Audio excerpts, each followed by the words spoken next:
Bienvenidos a un nuevo video realizado por los estudiantes de la Universidad Nacional Amazónica de Madre de Dios, de la Facultad de Educación de la Escuela Académica Profesional de Derecho y Ciencias Políticas, el curso Ecología General y Recursos Naturales. El tema a tratar es el destino de la nación, política demográfica en una Unión Soviética cambiante, 1964 a 1991, presentado por el grupo Tedrúpeles, integrados por los estudiantes Rocío Inés Calabáez, Paola Yulisa Coyocosi Holgado, Jessica Johanny Yaxahuanca Jiménez, Daniel González Saavedra, Reina Yuleimi Sucapuca Taco. Seguidamente, antes de empezar con el seminario, presentaremos un glosario donde van abreviaturas, siglas y términos usados. Como primer punto tenemos paradoja. Esto es una construcción lógica en la que una proposición aparentemente contradictoria esconde la manifestación de una cruda verdad. Como segundo punto, demografía. Esto es la ciencia que estudia la población humana en continuo cambio, considerando los ámbitos cuantitativo, estado, y cualitativo, dinámica, incluyendo el pasado y el presente, con el propósito de anticipar eventualmente variaciones futuras. Como tercer punto, tenemos las siglas URSS, que significaría Unión de Repúblicas Socialistas Soviéticas. La Unión Soviética comenzó su andadura en 1922 con únicamente 4 repúblicas: Transcaucasia, Ucrania, Rusia y Bielorrusia, aunque el número de integrantes ha crecido con el tiempo, en estos 70 años para ser exactos. Como cuarto punto, Glasnost. Esto es el periodo político de la Unión Soviética, donde se buscaba una mayor transparencia y democratización. Las publicaciones de los medios eran centrarse en la muy mala salud infantil y materna en Asia Central, así como en las altas tasas de mortalidad infantil allí, algo que ahora está permitido debido a la reducción de la censura. Como quinto punto, fecundidad. Esto es la realización efectiva de la fertilidad, es decir, la reproducción biológica en cualquier especie. Esto es un estudio frecuente de los nacimientos vivos entre las mujeres de 15 a 49 años. Se refiere al número de hijos que tiene una mujer durante su vida fértil. Y como último punto del glosario tenemos inherente. Esto quiere decir que es esencial y permanente en un ser o una cosa, o no se puede separar de él por formar parte de su naturaleza y no depender de algo externo. Continuando con el video, daremos una introducción al tema. En este presente seminario se realizará un análisis sobre el artículo El destino de la nación. El asunto del cambio demográfico era complejo, y las preocupaciones sobre la fecundidad diferencial entre repúblicas no estaban basadas solamente en prejuicios.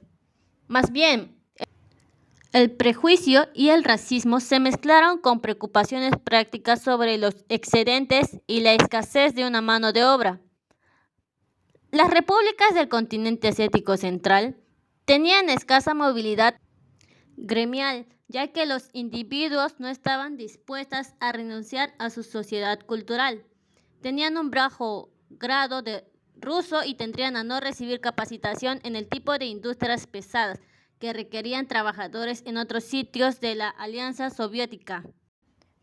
Como ideas centrales de este tema, se sabe que a principios del siglo XX, el Imperio ruso, con el advenimiento de la medicina moderna, las tasas de mortalidad empezaron a caer, y no solo en Rusia, sino en todo el mundo desarrollado, pero también dio lugar a la caída de la fecundidad. Apenas se necesitó de 50 años para que las tasas de fertilidad cayeran a un promedio de más de 7 nacimientos por mujer a menos de 3 a 1950 y ahí seguían cayendo las tasas de fertilidad en el año 1955, un promedio de 2,83. En 1970 había caído por debajo de 2,1. Asimismo, en Ucrania, Bielorrusia y Moldavia experimentaron disminuciones similares en la fertilidad, mientras que los rusos comenzaron a tener menos de 2 hijos a principios de la década de 1970. Las mujeres Tayikistán estaban dando a luz a casi 7. Segundo punto, el conocimiento del hecho de que las tasas de natalidad diferenciadas estaban provocando cambios en las proporciones de las nacionalidades de la URSS, que provocó una ansiedad bastante grave por parte del gobierno y los demócratas, con base en Moscú. Las tasas de natalidad eran tan bajas en ciertas regiones que, a pesar de la fecundidad muy alta en Asia Central, la Administración Central de Regiones Estadísticas predecía en privado que para 1988 el número total de recién nacidos sería menor que el año anterior por primera vez y que esta tendencia continuaría. Y como último punto de las ideas centrales, se dice que pese a que no existía una sola cultura, los líderes soviéticos se lavaron las manos de los inconvenientes económicos del socialismo de Estado y posicionaron a los del continente asiático central como inherentemente corruptos y atrasados, propiedades que a los dirigentes consideraban estáticas.